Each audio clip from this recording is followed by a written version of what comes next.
Hello friends, white board സോളിലേക്ക് സ്വാഗതം. തണുപ്പെന്ന മലയാള സിനിമയിലേക്കാണ് നമ്മളിന്ന് പോകുന്നത്. രാകേഷ് നാരായണൻ ഡയറക്റ്റ് ചെയ്ത് നിതീഷ് നമ്പ്യാർ, ജിബിയ, കുട്ടിക്കൽ ജയചന്ദ്രൻ, അരുൺ മോഹൻ തുടങ്ങിയവർ കേന്ദ്ര കഥാപാത്രങ്ങളെത്തുന്ന സിനിമയാണ് തണുപ്പ്. ഇപ്പോൾ OTTയിലെ സിനിമ അവൈലബിൾ ആണ്. അങ്ങനെയാണ് ഞാൻ ഈ സിനിമ കാണാനായിട്ട് ഇടവരുന്നത്. ഇനി സിനിമയുടെ ഒരു വൺ ലൈനിലേക്ക് നമ്മൾ പോകുകയാണെന്നുണ്ടെങ്കിൽ, കണ്ണൂരിലെ വളരെ ഉൾപ്രദേശമായ ഒരു ഗ്രാമം, അവിടെ ഒരു ദിവസം എത്തപ്പെടുന്ന ഒരു യുവദമ്പതികൾ, വലിയ പ്രായമൊന്നുമില്ല, ഒരു 25-30 വയസ്സിന് ഇടയിൽ പ്രായമുള്ള ഒരു ഹസ്ബൻഡും വൈഫും.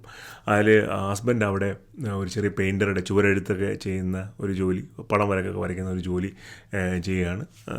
പിന്നെ വൈഫ് ഒരു ഹൗസ് വൈഫാണ്. അവർ ചെറിയൊരു മുറി വാടകയ്ക്ക് എടുത്ത് അവിടെ താമസിക്കുകയാണ്.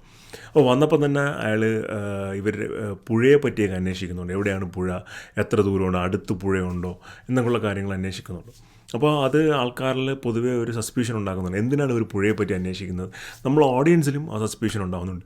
പിന്നീട് അവർക്ക് ആ ഗ്രാമത്തിൽ ഉണ്ടാകുന്ന അനുഭവങ്ങളും എന്തുകൊണ്ടാണ് അവർ പുഴയെ അന്വേഷിക്കുന്നതും അതിൻ്റെ ഒരു ബാക്ക് സ്റ്റോറിയും ഒക്കെയാണ് സിനിമയുടെ ഇതിവൃത്തം എന്ന് പറഞ്ഞു കഴിഞ്ഞാൽ. ഇനി ഈ സിനിമയുടെ ഒരു ടെക്നിക്കൽ ഫ്രണ്ടിലേക്ക്, അത് എഡിറ്റിംഗ്, സിനിമാറ്റോഗ്രാഫി, ബാക്ക്ഗ്രൗണ്ട് മ്യൂസിക് തുടങ്ങിയ മേഖലകളിൽ പോകണമെങ്കിൽ ഒരുമാതിരി എല്ലാ മേഖലകളും വളരെ നല്ല രീതിയിൽ തന്നെ പെർഫോം ചെയ്തിട്ടുണ്ട്. ലൈറ്റിംഗ് കുറച്ചും കൂടെ ബെറ്റർ ആകാമെന്ന് എനിക്ക് തോന്നി. അതായത് ഒരു കുറച്ചും കൂടെ ഒരു ട്രൂ ടു നാച്ചർ കാണിക്കുന്ന രീതിയിൽ ലൈറ്റിംഗ് കുറച്ചുകൂടെ ബെറ്റർ ആക്കാമെന്ന് എനിക്ക് തോന്നുന്നു. കാരണം പല സീനുകളും ഇച്ചിരി ഓവർ എക്സ്പോസ്ഡ് ആയിരുന്നു എന്ന്, പ്രത്യേകിച്ച് നൈറ്റുള്ള സീക്വൻസുകളെല്ലാം തന്നെ ഓവർ എക്സ്പോസ്ഡ് ആണോ എന്നുള്ളൊരു സംശയം എനിക്ക് തോന്നി. പക്ഷേ ഓവറോൾ ഒരു എബോവ് ആവറേജ് പെർഫോമൻസ് ഇതിൻ്റെ ബാക്ക്ഗ്രൗണ്ട്, ഇതിൻ്റെ ക്രൂ നമുക്ക് തരുന്നുണ്ട്. ഇതിൻ്റെ പെർഫോമൻസ് സൈഡിലോട്ട് വരുവാണെന്നുണ്ടെങ്കിൽ ലീഡ് ആക്ടേഴ്സായിട്ട് വരുന്നത് നിതീഷ് നമ്പ്യാരും ജിബിയാണ്. താരതമ്യേന പുതുമുഖങ്ങളായ ആൾക്കാരാണ്. ഞാൻ അവരെ വേറെ സിനിമകളിൽ കണ്ടിട്ടില്ല. അവർ നല്ല പെർഫോമൻസ് ഇതിൻ്റെ ലീഡ് ക്യാരക്ടേഴ്സായിട്ട് കാഴ്ചവെച്ചിട്ടുണ്ട്. കുട്ടിക്കൽ ജയചന്ദ്രനും അരുൺ മോഹനും എക്സ്പീരിയൻസ്ഡ് ആയ ആക്ടേഴ്സാണ്. അവരും നല്ല രീതിയിലുള്ള പെർഫോമൻസ് ഈ സിനിമയിൽ കാഴ്ചവെക്കുന്നുണ്ട്. ഇനി ഇതിൻ്റെ ഈ കഥയ്ക്കും വെളിയിൽ നിന്ന് നമ്മൾ ചിന്തിക്കുകയാണെന്നുണ്ടെങ്കിൽ ഒരുപാട് ലേയേഴ്സ് ഉള്ള ഒരു സിനിമയാണ് രാകേഷ് നാരായണൻ ചെയ്തിരിക്കുന്നത്. അദ്ദേഹം പല സിനിമകളിലും സിനിമാറ്റോഗ്രാഫറായി വർക്ക് ചെയ്യുകയും എഡിറ്ററായിട്ട് വർക്ക് ചെയ്യുകയും ചെയ്തിട്ടുണ്ട്. അദ്ദേഹത്തിൻ്റെ ആദ്യത്തെ സംവിധാന സംരംഭമാണ് ഈ സിനിമ.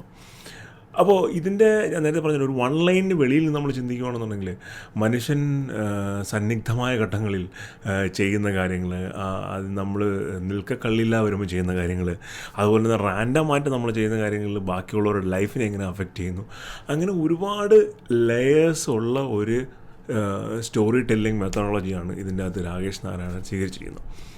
ഒരു ഓഡിയൻസ് പെർസ്പെക്റ്റീവിൽ സാധാരണക്കാരൻ സിനിമ കാണുന്നു എന്നുള്ള സൈഡിൽ നോക്കുകയാണെന്നുണ്ടെങ്കിൽ നല്ലൊരു സ്റ്റോറി ലൈനാണ് സിനിമ പറഞ്ഞു പോകുന്നത്. അതായത് ഈ ഫസ്റ്റ് ഹാഫ് വരെ സിനിമയിൽ എന്തുകൊണ്ടാണ് ഇവർ ഈ പുഴ അന്വേഷിക്കുന്നത്, എന്താണ് ഇതിൻ്റെ ബാക്കിലുള്ള സ്റ്റോറി എന്നുള്ളൊരു ആകാംക്ഷ ഓഡിയൻസിന് കംപ്ലീറ്റ്ലി തരുന്ന രീതിയിലാണ് അതിൻ്റെ ഒരു മേക്കിംഗ് സ്റ്റൈലെല്ലാം തന്നെ.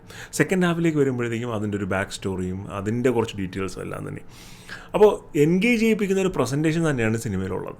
പക്ഷേ ഇതിൻ്റെ വേറൊരു സൈഡ് എന്താണെന്ന് പറഞ്ഞാൽ, ഇത് വളരെ സ്ലോ ആയിട്ട് മൂവ് ചെയ്യുന്ന വളരെ സ്ലോ പേസ്ഡ് മൂവിയാണ്. അപ്പോൾ സാധാരണക്കാരനെ ഓഡിയൻസിലെ സ്ലോ സിനിമകൾ കാണുന്ന, അത് ഇഷ്ടപ്പെടുന്ന, ലെയേർഡ് സ്റ്റോറി ടെല്ലിംഗ് ഇഷ്ടപ്പെടുന്ന ആൾക്കാർക്ക് ഒരു നല്ല ദൃശ്യാനുഭവം ഈ സിനിമ സമ്മാനിക്കുന്നുണ്ട്. പക്ഷേ അതോടൊപ്പം തന്നെ സിനിമ വളരെ പേസ് ആയിരിക്കണം, അല്ലെങ്കിൽ ഒരുപാട് കാര്യങ്ങൾ സംഭവിക്കണം, വളരെ എൻഗേജിങ് ആയിരിക്കണം സിനിമ എന്ന് ചിന്തിക്കുന്ന ആൾക്കാർക്ക് ഒരുപാട് ഡ്രാഗുള്ള ഒരു ഫീലിങ്ങും ഈ സിനിമയിൽ നിന്ന് വരാനുള്ള സാധ്യത ഉണ്ട്. കാരണം എന്ന് വെച്ചാൽ ഒരുപാട് സ്ലോ ആയിട്ടാണ് സ്റ്റോറി മൂവ് ചെയ്യുന്നത്. അപ്പോൾ രണ്ട് തരത്തിലുള്ള ഓഡിയൻസും ഈ സിനിമ രണ്ട് തരത്തിൽ വിലയിരുത്താനുള്ള സാധ്യതയുണ്ട്. അപ്പോൾ ഇതാണ് എനിക്ക് സിനിമ പേഴ്സണലി ഇഷ്ടപ്പെട്ടു. കാര്യം ഇതിൻ്റെ ഒരു ലെയേർഡ് സ്റ്റോറി ടെല്ലിംഗ് തന്നെയായിരുന്നു എനിക്ക് ഏറ്റവും എന്നെ ആകർഷിച്ചൊരു ഘടകമെന്ന് പറഞ്ഞു. എന്തായാലും ചിത്രം നിങ്ങൾ കാണുക. ഞാൻ നേരത്തെ പറഞ്ഞ പോലെ ഓൺലൈൻ പ്ലാറ്റ്ഫോമുകളിൽ സിനിമ അവൈലബിൾ ആണ്. കണ്ടിട്ട് അതിൻ്റെ ഫീഡ്ബാക്ക് നിങ്ങൾ കമൻസിലൂടെ പങ്കുവയ്ക്കുക.